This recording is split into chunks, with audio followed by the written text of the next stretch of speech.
If you've ever felt like you're drowning in data, but starving for actual insights about your students' learning, today's conversation is going to be a game changer for you. I am talking with Angela Stockman.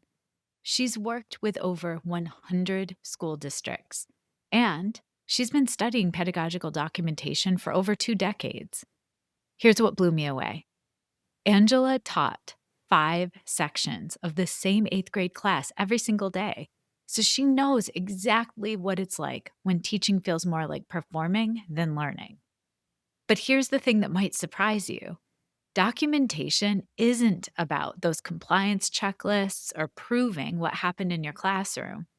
Angela's going to show us how picking just one focal point for an entire year, yes, the whole year, can transform you from an exhausted teacher just trying to get through the day into an energized learner who's genuinely curious about why things work or don't work in your specific content.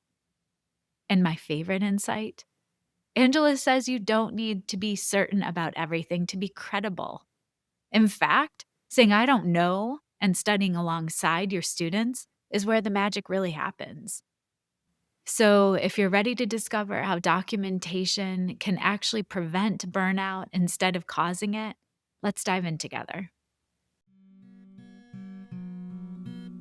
This is Schoolutions Teaching Strategies, the podcast that extends education beyond the classroom. A show that isn't just theory, but practical, try it tomorrow approaches for educators and caregivers to ensure every student finds their spark and receives the support they need to thrive. I am Olivia Wall, and I am so happy to welcome Angela Stockman to the podcast today. Let me tell you a little bit about Angela. Angela Stockman is an author, a former public school educator, and a current adjunct instructor in the Department of Education at Damon University in Buffalo, New York. She makes it her mission to help teachers and administrators solve high-stakes literacy problems. Documentation is usually the most rewarding aspect of that work. And Angela, that is exactly why I reached out to you. I have been following you for years. This is a moment in time for me I will never forget. I still saved a piece you wrote about formative assessment Oh, from many moons ago, how bad. It's probably something I just took off of my website when I redid it. but it's so good. So I have these little nuggets that I read and I've printed, and the paper edges are all curled up. But you have been doing this work for a long time and you have so much brilliance to share. So we're going to be talking about making documentation a routine today. And I like to start every episode with having guests share a nugget of research or a researcher that really impacts the work they do. So will you start us off with that? We lost Carlina Rinaldi this year. Carlina was the president of Reggio Children, and the researcher whose work around documentation I valued so much. I made several study tours to Reggio Emilia, Italy, thanks to my friend um, Lorella Lamanaka, and she's from Scarsdale. Lorella does beautiful work around documentation, and it's her own from her own classroom, and she shares her brilliance with others. It was through her, that I became familiar with Carlina's work and was able to visit, and so that's a researcher that I point to a lot. It's hard, though, to settle on just one. I'm also very much a student of, everything that Bill Cope and Mary Calancis share. These are researchers from the University of Illinois, Urbana, whose focus is largely on multiliteracies. For me, they do a lot of work in the field, but that's the place that I spend a lot of time with, around their particular work. And then Nell Duke and Kelly Cartwright's research I keep up with, and so much of what BIPOC scholars have to share around the liberatory nature of literacy. It's sort of a convergence of those different fields of thought and corners of the world that I'm constantly sitting in the middle of and negotiating. So, yeah. Well, I appreciate all of those people and the contributions they make to our work. We stand on the shoulders of their practice and their writing. And Something that you have really been focused on and helped me ground my stance in when it comes to documentation is that idea of shifting from the burdensome mindset or the have to mindset to more the idea of creating a routine for ourselves because documentation is critical to our professional growth. So I would love for you to just start off. Can you speak to that more? Why is documentation so important? That answer has changed for me over the last 20 years. And I would say that all of the answers that I could offer there are relevant, but there's one that I think is especially important right now. As someone who is new to the work, it blew my doors off when I began documenting what I was trying to do in the classroom and inviting students to do it at the same time. Sometimes we were noticing and interpreting things the same way, and sometimes our perspectives were very, very different. And always it helped me sort of resolve that tension between the shiny best practice that I have drank every bit of Kool-Aid around and how it flops into my setting in a very messy and less than perfect way. Documentation really helped me understand better why things worked and why they didn't, but most importantly, it helped me understand those things from learners' perspectives. Then it kind of started pushing all of this tension around. How do I gain some diverse perspectives here? Because this is a very narrow environment that I'm Yeah. kind of doing this action researchy sort of thing in. And so documentation gave me the ability to sort of share what I was noticing and doing with people well outside of my, physical on the ground community. Um, these were the days where, I could go on Twitter and share something that I was noticing or doing or really struggling with. And many people with diverse perspectives would chime in and push my thinking. Documentation is still all of those things. It's also become something that helps us get under the hood of quantitative data really well to understand why students might be performing the way that they are from their perspective. But the unintended gift of documentation for me, and it's taken me a couple of decades to really realize this, and it's why I wrote my last book, is it's sustaining. It sustains my energy for this work. It keeps me curious. I remember when I was in the classroom, I taught 5 sections of the same 8th grade class a day, and I didn't have a good toolkit for how to maybe liven that up a little bit and make it more engaging for all of us, including me. Yeah. Um, no matter what context I find myself in, because I document my learning, it's fascinating every day, um, but most of the time. And it's also very humbling, and I always still feel very much like a beginner, I'm like a learner. I also that makes me wonder. It makes me think of a couple of different things because I think when people hear the word documentation, it sometimes can make people say, "Oh, that's compliance," or paperwork filling in, where your stance and your most recent book is really about the idea of pedagogical documentation, and I would love for you like, how do you envision that differently than the concept of compliance or paperwork filling in? So often, I will not mention documentation as, an approach. I won't invite it through email or even through, telephone conversations with administrators or teachers, because I worry that the first thing they think of is a checklist or a spreadsheet where they have to prove that something did or didn't happen. And certainly that is a form of documentation. But the documentation that I'm talking about is more about presence. It's more about curiosity. It's more about, and I just listened to that awesome interview that you had with John Hattie, and I loved the way that I believe his wife described getting nosy. It's Yes. about being nosy and not it's not about checking it off and getting it done, proving something did or didn't happen. It's about studying it. It's about investigating and not having the burden of just being a teacher doing, but it's about becoming a teacher by learning. Um, and that's really rewarding and exciting stuff. It changes our relationships with our students. It changed my relationship with myself too, I think. So I do wanna circle back to how it changed your relationship with yourself, and I also want to pause because you just mentioned the interview with John Hattie, and I know John Hattie also endorsed your book, The Writing Teacher's Guide to Pedagogical Documentation, and in that book, he specifically said that we go down way too many rabbit holes in his endorsement. We go down way too many rabbit holes when it comes to data.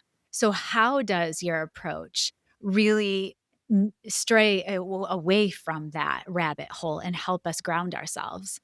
I think it's wonderful that we have access to so much data, and I define as a data informed educator for sure. Data matters, but I think we have way too much data and not enough savvy. I still have lots of friends and colleagues in the field who scoff and are real bitter about data all the time because they define it as numbers, and they'll say things like, I don't use data. I rely on what I'm learning from my students and their behaviors. That's data. Yeah. What's really sad is how it's come to be defined in the field. So, data are information. And when we can get savvy about what data are actually worth studying, I think that's what can be so powerful. Oftentimes, when I work in schools, we take a deductive approach. And I ask lots of questions around how did you decide what was important here? Or how do you know what the problem is or what the potential solution might be? What evidence do we have of that? And oftentimes, just asking those questions, it illuminates really great entry points for getting savvier. What data or information are missing? Who's most affected by what we're about to do here? And what do we know about them? How can we begin to kind of push our thinking there? So, when John refers to rabbit holes, how I kind of think of that and his interpretation might be different. I don't certainly don't want to speak for John Hattie. Um, but for me, it comes down to we chase every single opportunity to gather data and react to data. And it's almost as if we are constantly virtue signaling around all of the data that we have access to, when really it becomes about what's most important to pay attention to and how can we go deep there? How can we make a deep and sustained study of that in many different contexts and include many different voices, especially the voices of the people who are most affected by it, right? By the decisions that we make. Yeah, and I'm now thinking too, if I am someone listening to this conversation, it sounds good. Like, I'm following along, and then I'm thinking, "Oh, but that routine, like, what does it feel like daily? What does it feel like weekly?" You mentioned you had 5 preps as a middle school teacher, so how do you juggle the management of the goodness of collecting data and documentation? So if I were still in that situation and the work that I facilitate in schools has me in, constantly partnering with teachers and administrators who have similar demands, right? Right. You're not going to document every single thing that you do every single day in those contexts.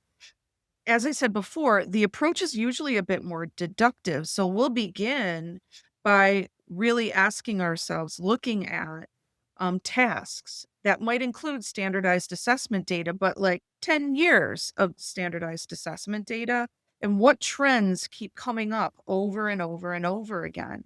Okay. When I did this recently in a school that I support where teachers are feeling that overwhelmed just like you described, it really seemed from the state assessment data that learners were struggling to both identify and compose a main idea. But then I asked, what other tasks could we look at? Student work samples from both summative and formative sorts of assessments. And then I asked, what about their tendencies? Do we have any real solid data around their behaviors beyond our opinions and our reactions and all of that? We come into a room, and when I ask, let's talk about someone's behavior, the first thing that sort of jumps out is that one kid who does that one thing that is like Right. derailing your entire life. And that's an important data point, but not necessarily robust, right? So we want task data, we want tendency data, and then we also want talk. Have you audio recorded anything? Do you confer with writers? Do you listen over shoulders? And usually there are some pieces missing. That doesn't mean we can't get started. So if we suspect that students are struggling to identify and compose main idea, we might take it in 6 or 10 week cycles. And I'll invite teachers to go into their classrooms and we'll reach agreements around what's manageable. When I come back in 6 or 10 weeks, can you bring artifacts of learning, photographs, video, audio, and we'll spend some time kind of journey mapping that next 6 to 10 weeks and identifying exactly where the potential for documentation exists. When they come back to the table, we're using that evidence to develop a more refined understanding of the problem and potential solutions. That main idea focal point is a K-12 focal point Sure is. that we have studied in one school district for the last 3 years. And we've seen some good improvement, not only on standardized assessments and local assessments, but what we're seeing is that when we're responsive, we're getting it right far more often. And we know that because not only is performance improving, but behaviors are improving and engagement is improving. And where it's not, we're really realizing that the root cause of that main idea problem might be something that doesn't seem like it has anything to do with main idea, but it does. For instance, it might be a phonics issue. We might, right? And it's really fascinating how once we've empowered students around that, behaviors begin to diminish. They sure do. Um, so I think a focal point that is data informed, you're not totally certain necessarily. And even as you're documenting, you're gathering new data and better data, and you're kind of enriching, right? That process. But the whole notion of document every single thing you do every single day, that's a very inductive approach. I take that approach professionally and personally for myself. I've also been doing this a very long time, and I'm not in school all day from 7 in the morning Right. till 3 p.m. It's just So I want to process what I hear you saying for listeners and for myself. I hear you saying that it will help district wide as to build a culture of learning, really taking that bigger picture umbrella point, focal point that we can all center and calibrate around. And by the example you give is around main idea, and it's looking at that bigger picture data, state data. But then it also then can help us because a question I had in my mind for you was what obstacles do people face? And it can be obstacles that come around behavior issues, all of these other layers that prevent the learning from happening. So if we can really pinpoint the obstacles to learning, then it helps us establish healthy patterns and to study data to document the learning that's happening. that's data too. When the behaviors are getting in the way of our ability to study something that's more maybe academic or content or skills or concept based, um, that behavior is the data. Yes. And it begins to, and it was fascinating in the school that I'm referencing, because the behavioral issues were occurring down in kindergarten. And oftentimes there's a perspective, right? That we're not going to do anything academic in pre-K or kindergarten. We need to protect time for them, to just be kids, to be creative and to play all day. And what was really fascinating was how proud students were and how purposeful they became once they did have the opportunity to begin um, working more with their phonemic awareness and with phonics and learning some academic skills and content, it's almost as if they're showing up to school ready to do their job and they are excited and proud. And then we started seeing movement around that academic skill that we were studying, which was main idea. So when it comes to documentation, what have you seen pattern-wise work very well for the school districts that you've worked with? The districts that really commit to documentation have a building principal who not only believes in the work, they elevate the work, and they're not necessarily able to be present for it. In the system that I'm referencing right now, it's a school district where that building principal has worn many hats, and has been responsible for a whole bunch that most building principals may not be, right? And so that principal has not always been present for full days of our work. But because we're documenting our learning, that principal basically has a scrapbook. I've posted pictures of it online before, but teachers build scrapbook pages. And we also, when we tell our stories about what we're noticing, I audio record all of that, and everything lives in the professional development room. So the principal and other teachers can wander through, and multimedia tools allow us to kind of distribute the learning and share it even, when we're not present. But it is that the building principal not only championed the work, trusted teachers, even though the certainty disappears. I say this all the time. Quantitative data is very sturdy. It's very steady and it can breed this false confidence, especially when we're afraid or Yes. we feel under pressure. When I have a building principal who says, yep, by all means, let's just dive in and let's start studying this in a really purposeful and systemic way with very clear strategies, a building principal who's willing to say, yeah, we don't know and we're not sure what we're going to learn. But I trust my teachers to learn it with you. That is everything. Yes. The biggest challenges and where it unravels is where people are afraid, where the numbers are driving everything, and where there is not enough trust, I think, in teachers to do this work well, or not enough value in the stories that come out.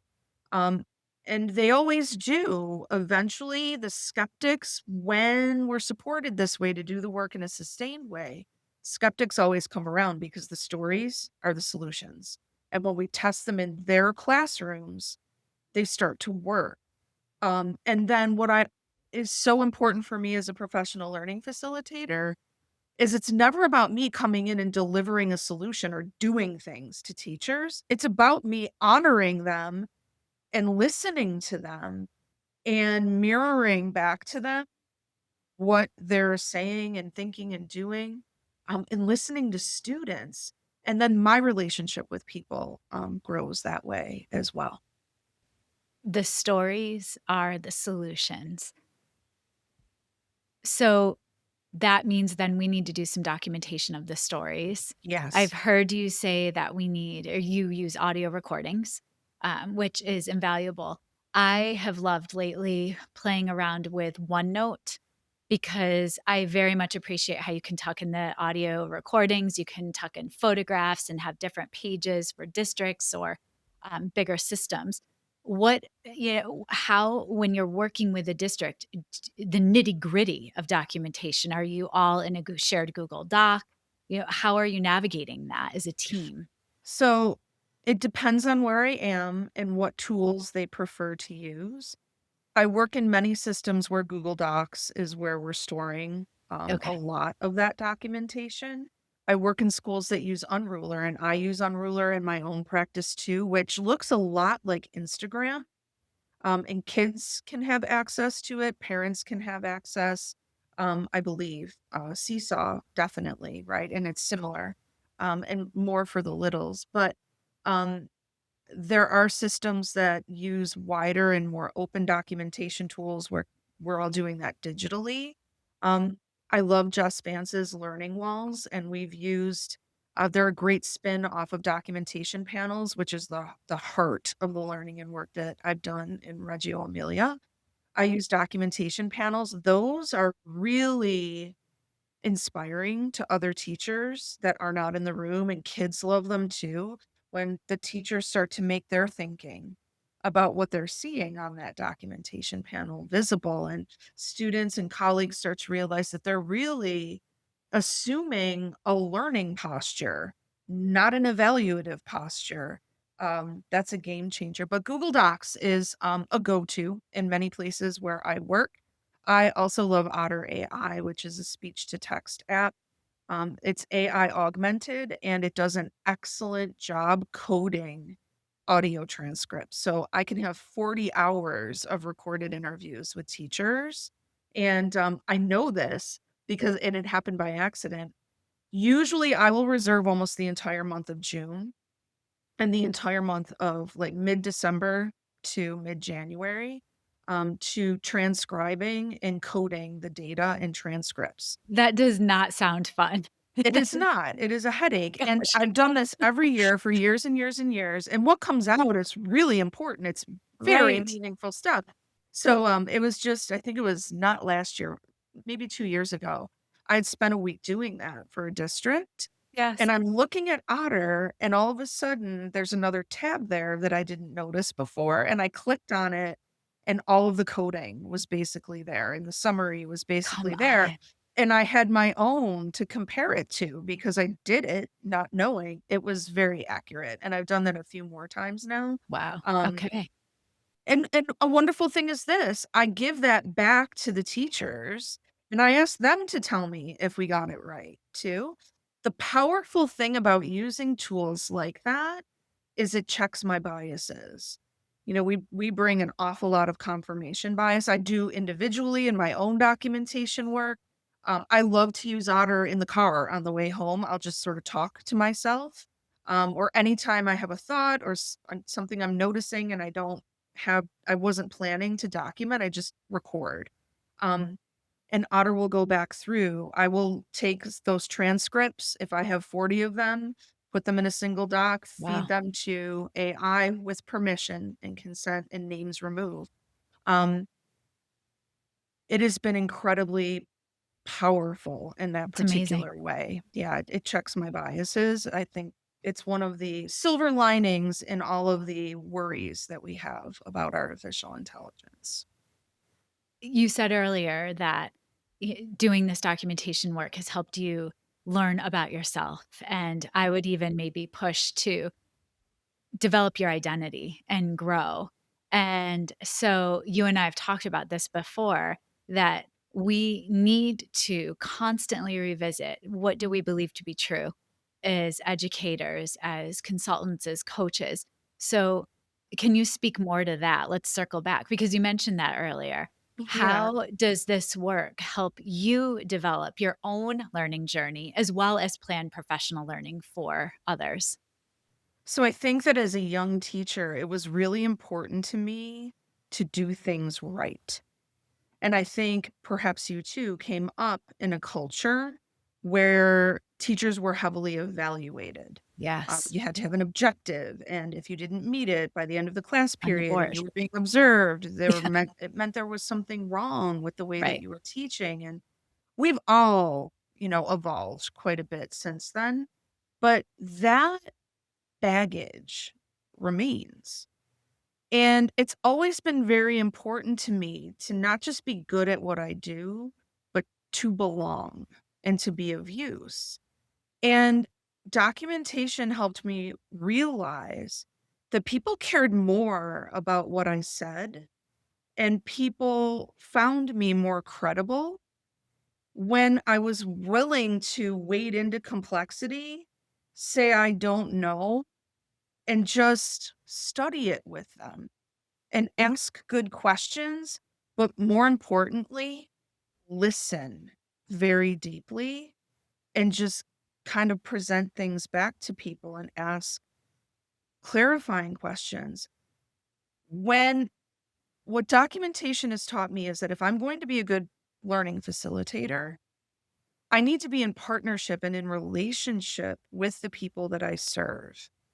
I don't get to show up to a place and impose my thinking on them and my big, bright ideas and then just leave and think that that's going to change anything. And I also don't get to push my way into a system. You know this. We need to earn our place in We those sure do. systems. Be of And if use. we Yes. wanna belong, right, it also took such a weight off of me. Yeah. You mean I don't have to know the answers? I don't have to have absolute certainty here? I'm valued because I know how to help people deal with uncertainty and leverage it in order to learn really cool stuff that they didn't expect to.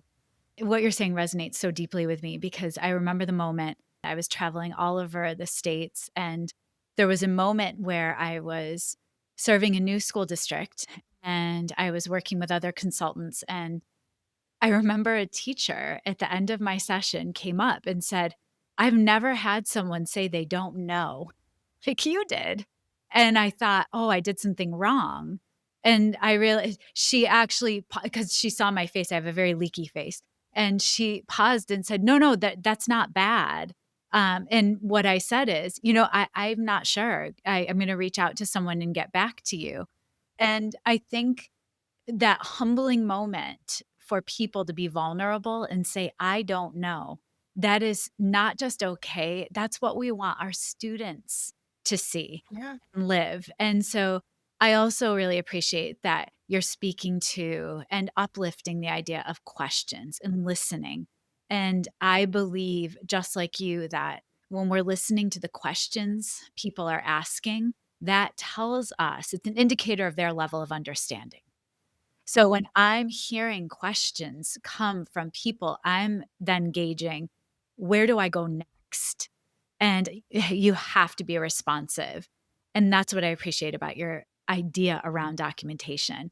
It's not just writing things down, it's not just capturing, it's really leaning into the curiosity and the movement of learning. yeah. So, I think there's 2 things that you have me thinking about as you're reflecting in this way. One is we've gotten ourselves into an awful lot of trouble by simply lifting and dropping best practices with certainty yes, into classrooms. We see leaders do this and sort of, pound the drum for best practices. And then I've never taken a best practice and put it into a context and had it work the way that the originator said it was going to work. that's so I have to interesting. study it. I can remember way back when. Big shout out to my one of my friends and my former co-teacher, Krista Marcioli. We were just learning about differentiation, and there was a lot of confusion and tension around it early on. And I remember her sitting on my porch and saying to me, "We're going to get this right because we're going to keep doing it until we get it right." Yes, Right? practice. Yes. And I think about how many experts in the field, scholars whose research has just been incredible, the giants whose shoulders we've stood on, how many of them get pushed onto pedestals that they didn't ask to be put on. And when people can't simply lift and drop what they've written about or published around or presented on, they lift and drop it without studying it, without documenting their learning. It doesn't go well. And No. then we make all sorts of assumptions and we push all sorts of theories out and we begin to condemn people and destroy what really should be an opportunity for us to get more nuanced about something rather than just burning it to the ground. So, when we're talking about things like certainty and I don't know, even when we're testing best practices, we need to maintain that beginner's mind.